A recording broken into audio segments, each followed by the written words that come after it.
Les conditions météo ne bougent pas et l'épisode de pollution aux particules fines se poursuit sur l'agglomération.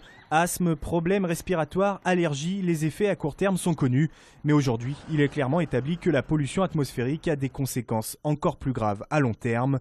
Pic ou pas, elle serait responsable de 42 000 décès prématurés chaque année dans notre pays. Et il est bien montré que pour les particules, il n'y a pas de seuil en dessous duquel il n'y a pas d'effet. Sur l'agglomération lyonnaise, on estime à environ 1 an d'espérance de vie qui est perdue à cause de la pollution atmosphérique. Une étude publiée récemment montre même que ces particules fines sont dangereuses pour les femmes enceintes, au même titre que la cigarette ou l'alcool. Elles ont davantage de risques de donner naissance à un bébé de petit poids. Le petit poids à la naissance, c'est un poids inférieur à 2,5 kg. Ce qui est quelque chose de relativement rare parmi les naissances à terme et ce qui peut être pour le nouveau-né un problème parce que c'est associé à des risques plus élevés de certaines pathologies juste après la naissance, voire plus tard quand il devient adulte. Le pic du moment est lié à la chaleur et à l'absence de vent. Selon Météo France, des conditions plus favorables pourraient se dessiner dimanche. La souscription lancée par les atelières est déjà un succès. La présidente de l'atelier de lingerie Villeurbanne, Muriel Pernin, vient d'annoncer que 40 000 € ont été collectés. Des propositions d'investisseurs auraient aussi été reçues. Aujourd'hui, le dépôt de plainte est en préparation puisque c'est quelque chose qui est relativement complexe à mettre en œuvre. Aujourd'hui, il va s'agir de caractériser la gêne à la pollution.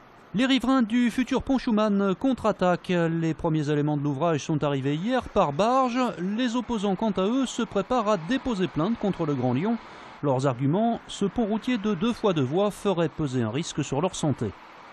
Au droit des habitations et particulièrement sur le quai Gilet dans le 4e arrondissement, on va désormais dépasser les seuils réglementaires en pollution, en polluants. Donc on parle des NOx, on parle des SOx, on parle des particules fines. Les simulations elles-mêmes du Grand Lyon montrent qu'on va dépasser. La construction de ce pont qui débouche face à un immeuble qui a 15 ans d'existence est une aberration totale. Il y a un élément qui m'interpelle, comment on va faire déboucher un pont de 2 fois 2 voies sur un quai qui a 1 fois 1 voie.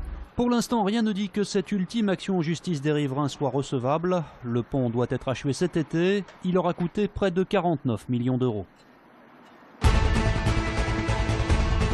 C'est faux, elle ment, c'est clair. Et le problème, et c'est vrai, malheureusement... Serez-vous le tract anonyme? Mais Madame Keran, il n'y a pas besoin...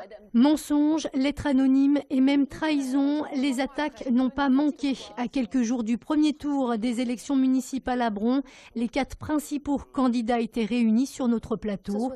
Et outre la participation de la maire socialiste sortante Annie Guimau et de sa dissidente Elisabeth Brissy-Keran, notez la présence de l'UMP Yann Compan et de Ludovic Ifri pour le Front National. Un débat à voir ce soir dès 20h sur TLM. Chérifa Cherni est originaire de Tunisie et vit à Lyon depuis 7 ans et demi. À 50 ans, sa famille et sa vie sont en France désormais. Chaque fois que son titre de séjour l'autorisait, Chérifa a travaillé légalement pendant près de 3 ans. Elle accompagne des gens, surtout des personnes âgées, pour leurs toilettes, pour leurs courses, pour leur ménage. Mais voilà, aujourd'hui, Chérifa Cherni se voit contrainte par la préfecture de quitter le territoire français. Monsieur le ministre, je me permets de m'adresser directement à vous. Le ministre auquel Chérifa s'adresse, c'est le ministre de l'Intérieur. En novembre 2012, Manuel Valls rédige une circulaire assouplissant les critères de régularisation. Il faut minimum 5 années de présence en France, parler français et avoir les compétences nécessaires pour le travail effectué. Le préfet a raison de ne pas régulariser une personne qui n'entre pas dans les critères de la circulaire. Là, en l'occurrence, elle remplit tous les critères qui sont très excessifs. Elle est en France depuis bientôt 8 ans et elle justifie d'un travail salarié pendant près de 3 années. Voilà, avec des fiches de paie qui ont été produites, un employeur qui la soutient et puis des compétences qui sont reconnues. Contactée, la préfecture n'a pas souhaité faire de déclaration. Une audience devant le tribunal administratif est prévue pour le 20 mai prochain.